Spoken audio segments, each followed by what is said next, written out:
Muy bien. Por lo tanto, en este caso vamos a tener ¿no? una preferencia hacia nuestros tropicales. Muy bien. ¿Qué más? Ahí se ve mejor, ¿no? Sí, ya. Entonces, preferencias hacia los tropicales. Para que haya malaria, ¿qué se necesita? Aparte de una zona tropical. De un vector. De un vector. Pero, o sea, no es que se necesite realmente esta zona tropical, sino que el vector, ¿no? Para poder desarrollarse requiere de esa zona tropical. ¿Ya? Entonces, hoy día vamos a conocer de que este microorganismo ya no necesita tener una exposición al ambiente, ¿correcto? Sino que va a pasar por diferentes hospederos. ¿Ok? Entonces, vamos a analizar un poquito lo que vendría a ser este patógeno.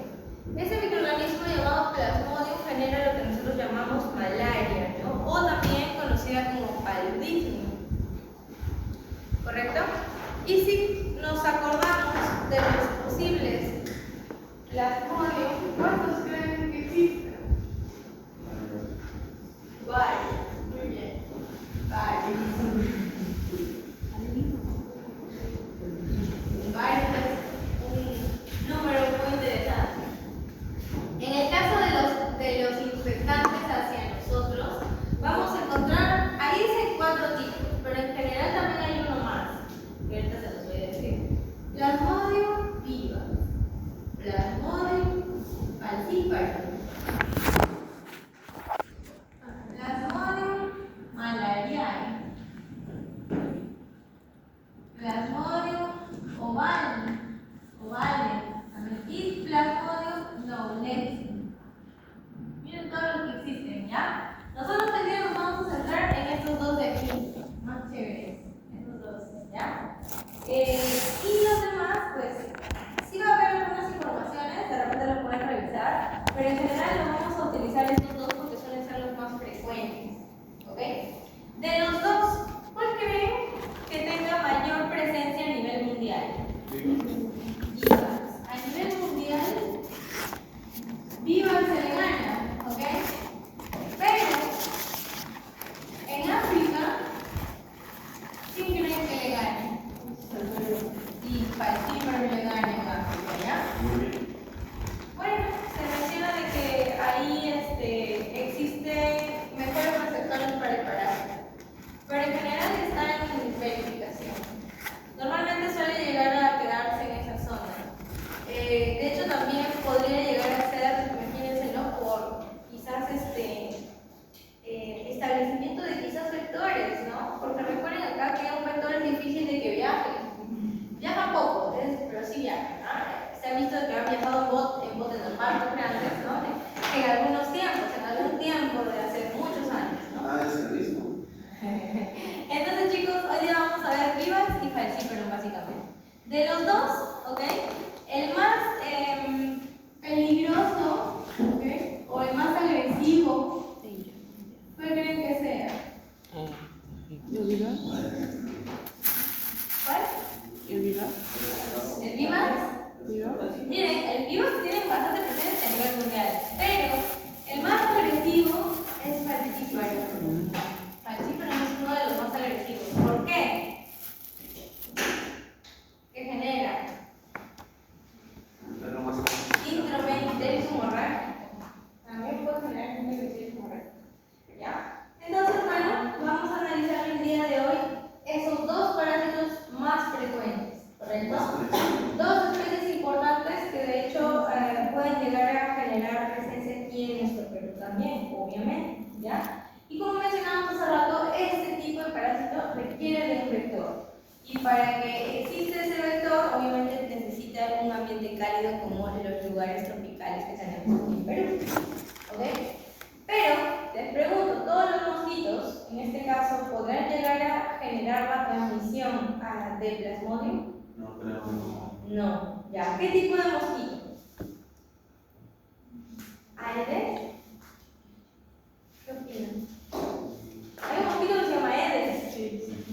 ¿Será el mismo? No, es el dengue. Muy bien. El Aedes es el dengue. Entonces, ¿cuál es el de aquí? Anófeles. Es el mismo del centro, ¿no? ¿Ya? Este es el vector. Vamos, no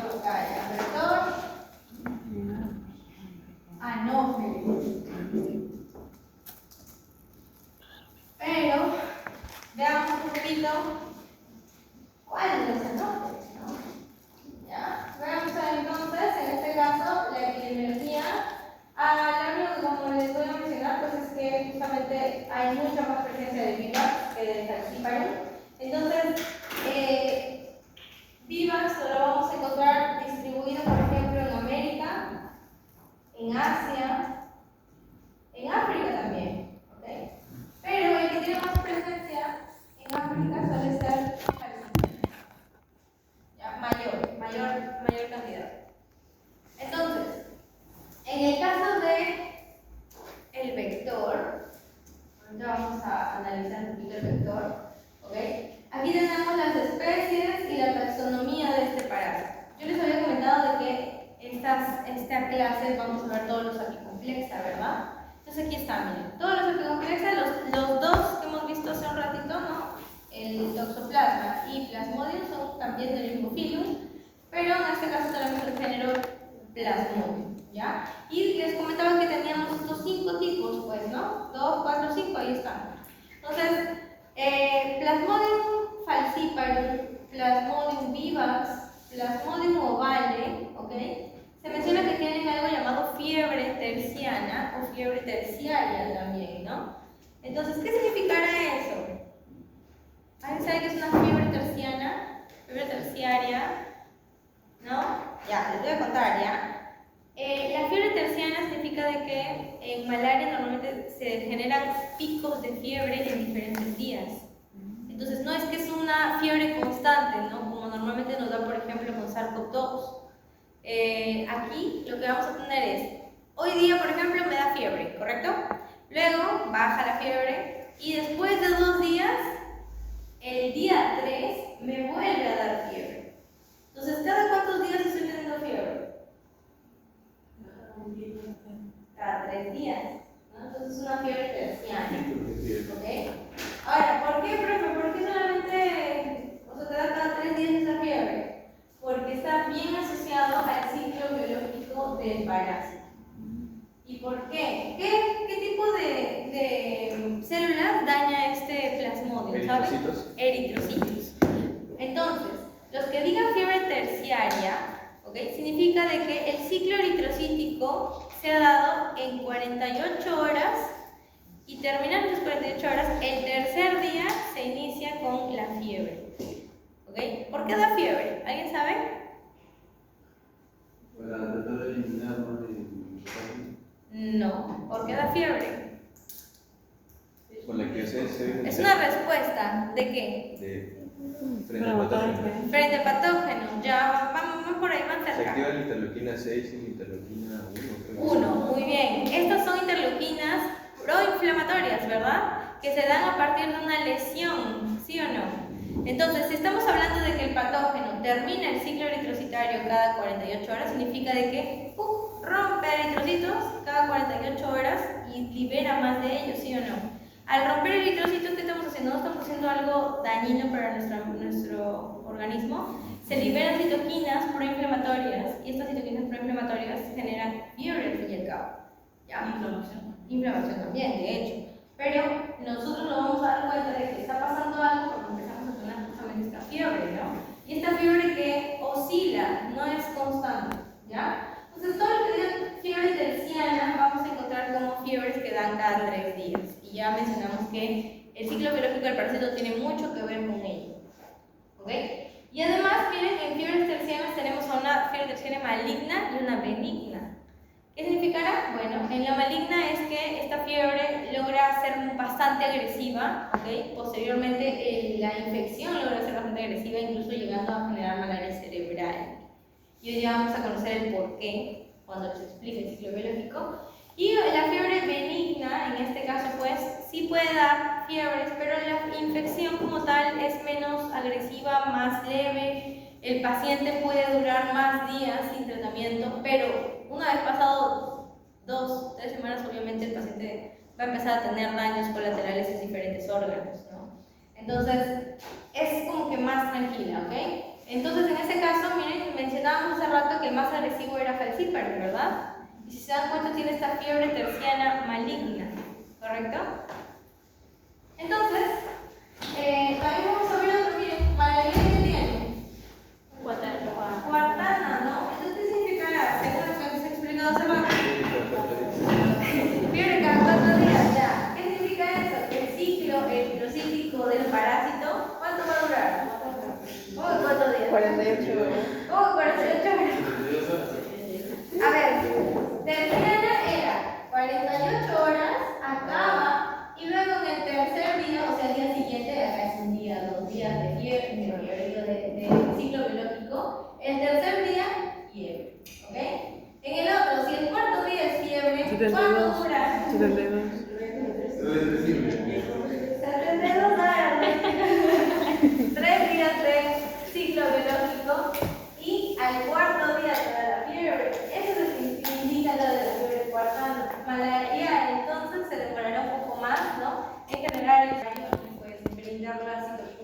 las materias que les mencionaba. ¿Ya? Entonces, hay otro parásito que es el Neulexi. Miren, el de aquí. El Neulexi se menciona de que es bien parecido en cuanto a sintomatología y también incluso a estadios evolutivos al falciparum. ¿Ok? Y ya vamos a entender el porqué en un ratito. Vivax y falciparum tienen un estadio evolutivo distinto entre ellos. ¿Ya? Les voy a explicar con más calma en un ratito. Y por otro lado, miren, oval, ¿no? Te menciona que se considera también como una fiebre africana. Entonces, bueno, ya tenemos unas ideas de cada uno de los plasmodios y como les mencioné, vamos a centrarnos en dos nada más. ¿Ok? Y estos son los estadios evolutivos, miren, 50.000 estadios evolutivos se van a tener que aprender. ¿Verdad? No. Sí. Pero ustedes ya han estado aprendiendo en los clases algunos de ellos. A ver, ¿han visto sus prozoitos? Sí, han visto sus prozoitos en los plasmas, solamente que acá no lo van a encontrar como un oquiste. Lo van a encontrar como un ya vamos a ver cómo que lo vamos a encontrar en un ratito. Luego tenemos esquizonte hepático. Este no lo hemos visto. Esquizonte sí, he mencionado creo que la palabra por ahí, pero no hemos visto este tipo como tal. Y hoy día sí lo vamos a ver. Este es uno nuevo, por así decirlo, ¿no? Hipnozoito tampoco lo hemos visto, hoy día lo vamos a conocer. Menozoito tampoco lo hemos visto porque les mencioné que no íbamos a tratar la parte del gato, ¿no? Pero sí hemos visto trofozoitos, como por ejemplo, ¿cuál era? ¿El anterior? ¿Cuál era considerado como trofozoito también? El que salía del quiste tisular, ¿cómo se llama? ¿Cómo que está aquí? El que salía del quiste tisular es con P grande. ¿Ya? Luego, bueno, acá no se llama radiozoito, se llama trofozoito nada más. Esquizonte, y miren, vamos a tener un esquizonte en dónde?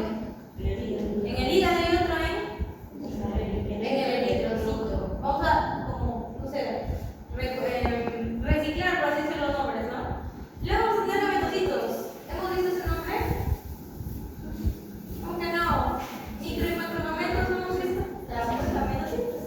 O quinitos no hemos visto, vamos a verlo hoy día, y oquisto también. O cisto. ¿Ya? Entonces, son todos los estadios evolutivos que vamos a tratar el día de hoy, son varios, pero la mayoría de ellos también ya lo hemos estado tratando del toxoplasma, entonces va a ser mucho más familiar, ¿correcto? Algunos de ellos van a estar dentro del humano y otros van a estar apareciendo en otros lugares, como por ejemplo en el vector, ¿correcto? Entonces vamos a ir analizando un poquito algunas cositas sobre el vector también. En este caso, miren, ¿no? Estos son los diferentes estadios evolutivos, ¿okay? Que podemos encontrar en solamente el eritrocito. Entonces, yo les voy a pedir en el examen que se aprendan todas sus figuras, porque les voy a mandar esta figura, esta, y les voy a decir cómo se llama. A ver, ¿cómo les voy a pedir? Ustedes no son, o sea, ustedes no van a ser los que revisen láminas.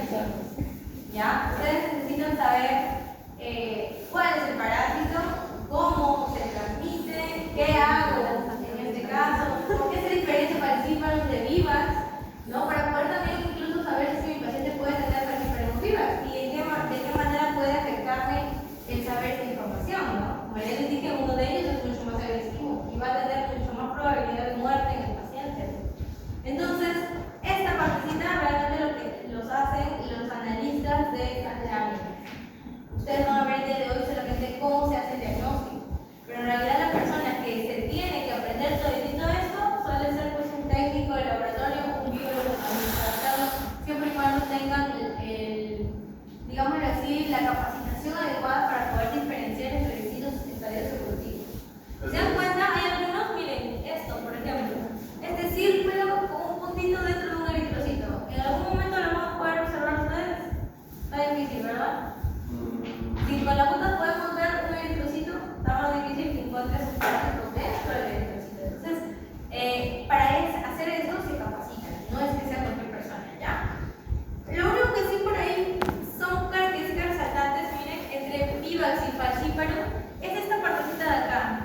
Nosotros vamos a encontrar en falciparum gametocitos que pueden llegar a tener la forma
Entonces, las zancudas hembras son las que te pueden llegar a transmitir, ¿no?, el parásito.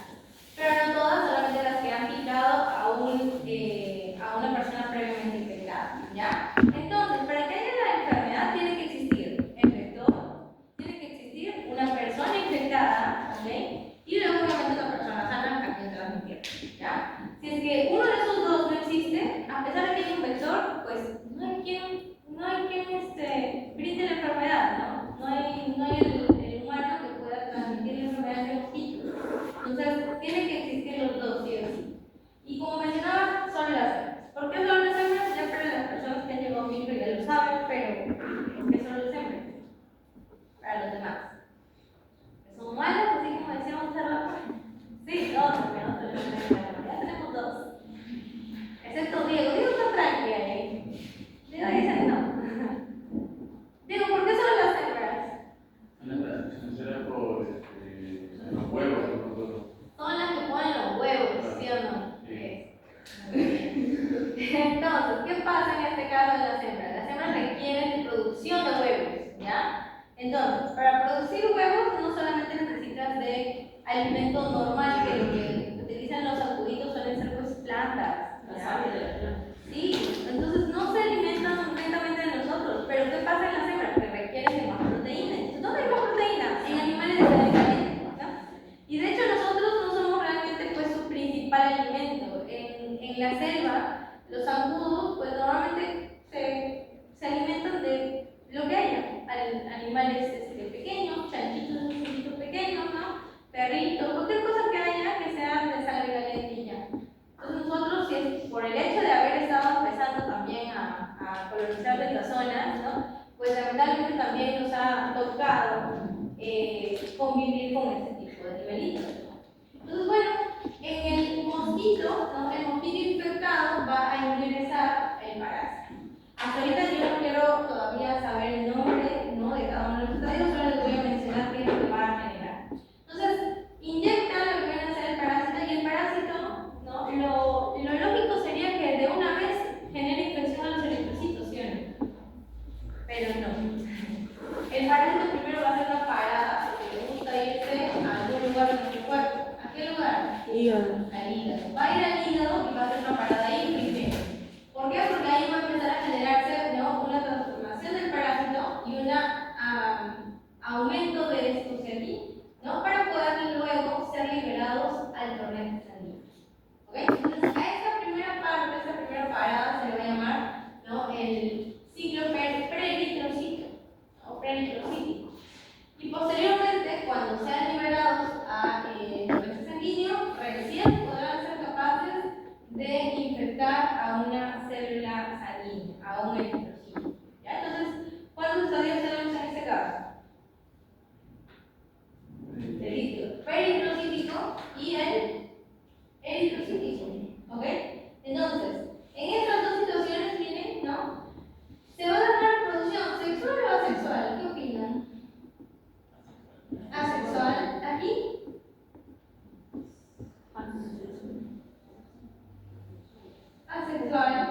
Asexual, ¿ok?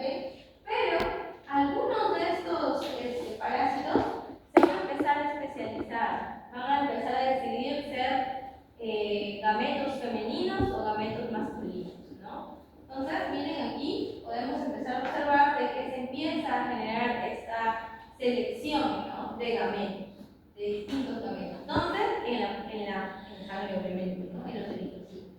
Entonces, dentro del humano nosotros vamos a tener, ¿okay?, gametos femeninos y masculinos aquí, pero en el humano no se va a dar la unión, no se va a dar esa reproducción, esa unión entre gametos masculinos y femeninos. ¿Dónde se va a dar esa unión? Cuando venga otro mosquito, pique y se lleve a esos gametos hacia su organismo. Entonces, dentro del sacudo vamos a encontrar justamente, ¿no?, la unión de gametos femenino y masculino generando lo llamado cigoto. ¿Ya? Entonces esto ya viene a ser una recombinación de genes. Una reproducción de qué tipo? Sexual. Muy bien. Y posteriormente, miren, ¿no?, va a generar una movilización. ¿Por qué? El mosquito cuando pica, ¿ok? ¿Hacia dónde irá esa sangre? ¿Hacia qué parte de su cuerpo? A su estómago, muy bien. Entonces va a ir al estómago del mosquito y luego ese estómago del mosquito no se va a quedar ahí en los parásitos. Tienen que movilizarse hacia alguna zona para lograr liberarse posteriormente. ¿Dónde sería entonces? ¿En qué parte de su cuerpecito de ese pobre mosquito? ¿Hacia qué zona? Ya no se queda en el estómago, ¿dónde se va? ¿Al intestino? O sea, estaba en el intestino. ¿Hacia dónde va? A las glándulas salivales. ¿También se deben tener glándulas salivales en mosquito? Pues muy chiquititas. Hay gente que las logra sacar porque con eso hacen estudios. Entonces, bueno, van a migrar hacia lo que viene a las glándulas salivales y después va a poder centrar la inyección de nuevos parásitos en los órganos hospederos. ¿Ok? Entonces, les pregunto, según todo esto, ¿no? ¿Qué opinan? El zancudo, una vez que pica a una persona infectada, ¿ya puede transmitir el parásito ahí mismo? O sea, en ese mismo momento ya, si te picó ese mismo zancudo, ¿ya te contaminaste? Sí, no, estás infectado. Sí. Infectado. Infectado. ¿Tiene que picar? ¿Cuántos días se queda el parásito? ¿Cuántos días necesita el parásito para pasar desde el intestino hacia la glándula salival? Miren, 15 días. 15 días, o sea, este mosquito no es que pique y de frente infecte a otra persona. Pero transmite a través de las glándulas salivales. Transmite a través de, siempre y cuando ese microorganismo ya esté en la etapa que requiere estar. ¿Okay? Entonces, ¿cómo ingresa ese microorganismo a sus glándulas salivales y luego a su intestino? Primero ingresa como cigoto, o bueno, como macrogamentos y microgamentos. Entonces, tiene que haber un pasaje de más o menos 15 días, ¿no? En todo el mosquito para que recién se libere el estadio infectante para nosotros los humanos. ¿Okay? Y ya vamos a conocer el nombre del estadio infectante en un rato. ¿Okay? Entonces, bueno, como verán, la transmisión no es directa, no es rápida. El mosquito no es que te pique ahorita y ya pueda ser infectante. Ya no se puede. Tiene que pasar un tiempo, ¿no? Así como cuando veíamos que el quiste tenía que madurar, igualito, pero dentro de un organismo vivo, ¿no? ¿Ok? Entonces, bueno, vamos a necesitar algún tiempo para que ese parásito pueda llegar a generar esa inmunidad. ¿Correcto? Hasta ahí todo bien con el resumen, ¿sí? Entonces, vamos a conocer primero de que se va a hacer una parada en el hígado y después va a lograr ser liberado el torrente sanguíneo, ¿sí o no? ¿Ya? En el torrente sanguíneo se generará el aumento del número de estos parásitos o, ¿qué cosa? La diferenciación hacia hembras, bueno, gamentos femeninos y gamentos masculinos. En el humano se da digamos así, la unión, la reproducción sexual. No se da. ¿Dónde se va a dar? En el mosquito. El mosquito es el que va a tratar de, ¿no?, absorber sangre con gametocitos y dentro de él se generará justamente esa reproducción. Entonces, vamos con esto. Nombre tras nombre, ¿ya? De a poquitos, para que no se olvide. ¿Se ve o no se ve? ¿Se ve? ¿No se ve? No se ve, ¿no?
hepático.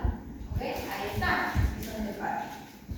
Los plasmodios normalmente tienen que pasar por esta situación. Tienen que infectar, se generan esquizotes hepáticos y dentro de esos esquizotes hepáticos existirán justamente los llamados merozoitos.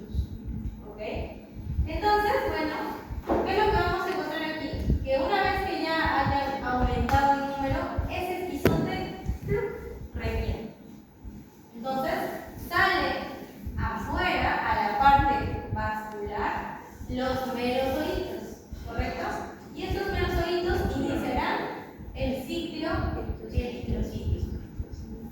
Ahora, nosotros habíamos mencionado que íbamos a ver dos tipos de plasmódios, ¿sí o no? Plasmodium vivax y Plasmodium falciparum pueden generar esta primera opción, ¿correcto? Pero solo uno de ellos dos puede generar una permanencia por mucho más tiempo dentro del hepatocito. ¿Cuál de los dos creen que se le puede quedar más tiempo? Como un estado dormido, ¿no? Vivax. Muy bien. Plasmodium vivax es aquel que puede quedarse dentro del hepatocito, ¿ok? ¿Cómo? ¿De qué manera? Generando algo llamado hipnozoído. ¿Ok? Entonces, si este estadio durmiente puede posteriormente generar una reactivación, ¿ok? ¿Saben después de cuánto tiempo puede llegar a generarse esto? Pueden ser semanas, pueden ser meses y hasta pueden ser años. Dicen que ha encontrado una persona que ha generado una reactivación después de 13 años de haber sido infectado. ¿Se imagínense? ¿No? Si quieren- Ese hipnozoito puede tener reactivación entonces. El hipnozoíto sí. Por lo tanto, vamos a completar esta tablita ya. ¿Quién generaba recaídas? El virus. De nuevo. En el estadio hepático, en el vivax, ¿qué generaba?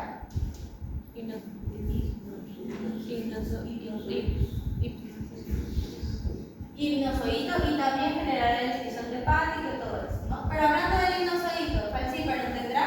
No. No. El de frente va a generar ese esquizón hepático, ¿no? Y no va a poder quedarse en el hígado por mucho tiempo, ¿ok? Él va a ir de frente, o sea, no va a ser paradas, no se va a quedar ni nada de eso, va a ser directo, ¿ok? En cambio, Vivax tiene las dos opciones. Puede quedarse algunos de ellos ahí durmiendo en el hepatocito o puede generar, ¿no?, el aumento del número para pasar después de su ciclo eritrocítico. Por lo tanto, como mencionábamos hace rato, ¿quién genera recaídas? El que se queda en el hígado. ¿Quién es el que se queda en el hígado? El Vivax. El Vivax. Si genera recaídas Vivax, no genera falciparum. ¿Ok? Vamos a seguir. ¿Hasta acá todo bien? ¿Sí? Entonces ya sabemos que ingresa al hígado, genera un esquizón hepático y uno de ellos solamente puede pasar a generar hipnozoítos, ¿no? Que después pueden ser reactivados, ¿correcto? Entonces, miren, la liberación de merozoitos del hepatocito va a generar la transferencia hacia lo que viene a ser nuestra sangre. ¿Y en la sangre qué vamos a encontrar? ¿Qué vamos a encontrar? ¿Qué células? Eritrocitos, muy bien. Entonces, ese merozoito, ¿ok?, va a generar el ingreso a los eritrocitos. Ahí está. ¿Ok?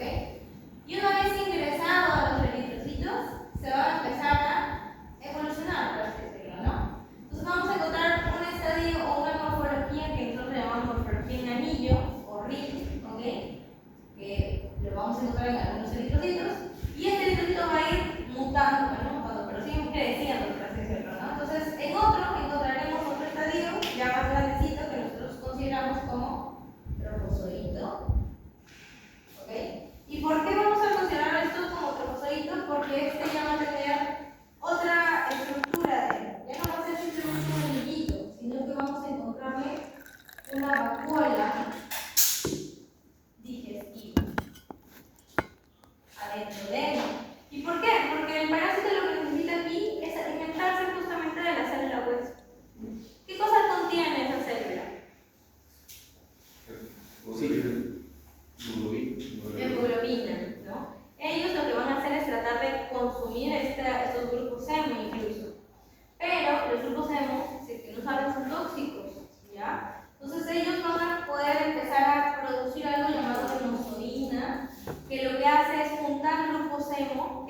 inactivarlos.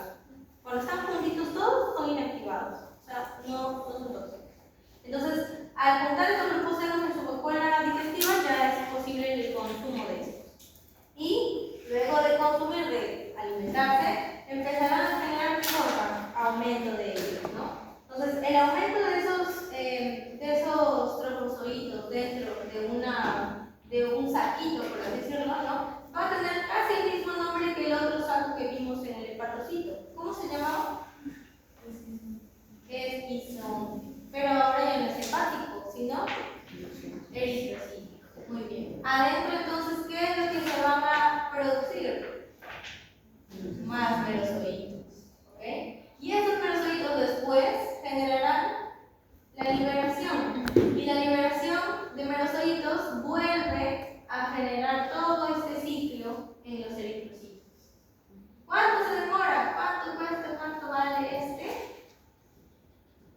Ah, no, me confundí. ¿Se acuerdan?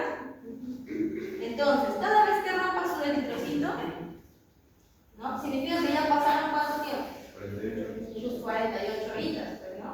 Así que tu fiebre, ¿después cuánto te va a dar? En tu tercer día, ¿no? La terciana. Pero en cambio, si es que fuera malaria, por ejemplo, ya no va a ser 48 horas, va a ser 72 horas todo este ciclo. ¿Y tu fiebre cuánto te va a dar? En el cuarto día, cuarta, ¿no? Eso es lo que pasa, ¿ya? Entonces, vamos a quedarnos con solamente los dos que les mencionaba, vimas y parecidas, ¿ya? ¿Qué pasa? Que si se dan cuenta, hasta este momento, la reproducción que se ha generado, ¿de qué tipo será? Asexual. Asexual, muy bien. Esa también, ¿no? La reproducción asexual. ¿Ok? Así que falta la sexual. Entonces, miren, para poder empezar con esta reproducción sexual, en esta zona, cuando se inicia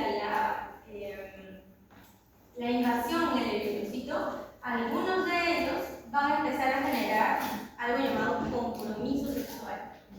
Así como alguna vez ustedes se van a comprometer con alguien, pues bueno. Compromiso sexual. ¿Qué se van a comprometer a hacer? A hacer gametos femeninos o a hacer gametos masculinos. A ellos se van a comprometer los parásitos. Entonces, a eso se le conoce como gametocitos. Entonces, vamos a tener los gametocitos femeninos y masculinos.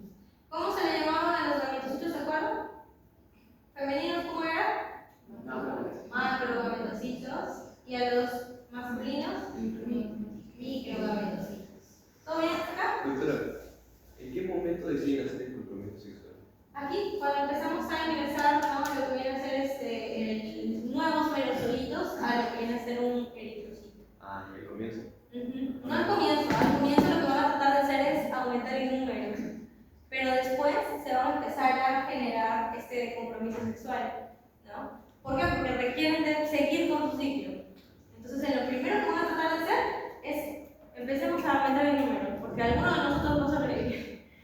Entonces, en eso, una vez que ya empezaron a tener casita, ¿no? Y empezaron a aumentar el número, recién empezamos a tener este compromiso sexual. La reproducción asexual es ahí nada más en el gizón hepático. No, asexuales, ¿ok? Y ahorita vamos a ver que se empiezan a formar los gametos.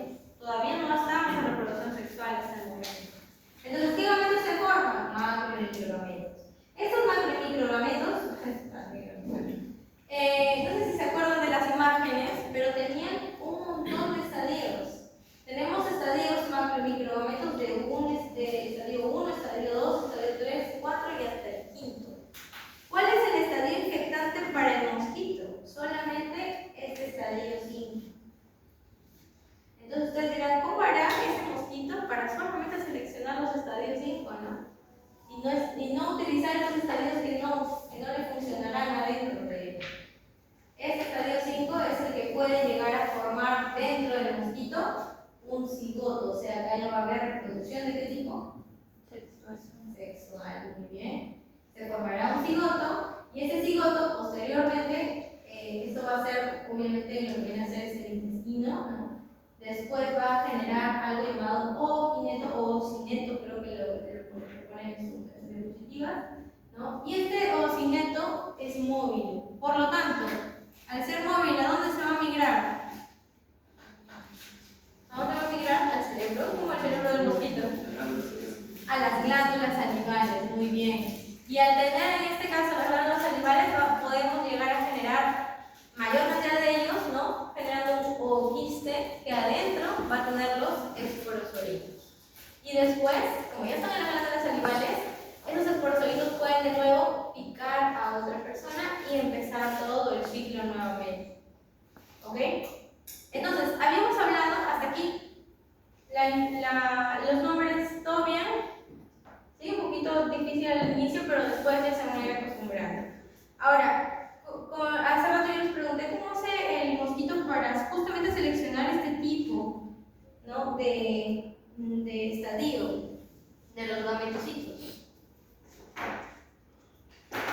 Hay algo llamado, chicos, citoadherencia, ¿ya? ¿Quién la tiene? En mayor cantidad la tiene Plasmodium falciparum. Citoadherencia. ¿Qué hace esta citoadherencia? ¿En qué le ayuda al parásito? Los estadios 5, ¿ok? Imagínense esto sea mi vaso sanguíneo, ¿correcto? Vamos a tener la habilidad de poder adherirse en el epitelio sanguíneo. Y todos los estadios 5, ¿no? Se van a empezar a, imagínense, ¿no? A generar una unión primero. ¿Qué? Perdón, no es el 5. Aquí la citoadherencia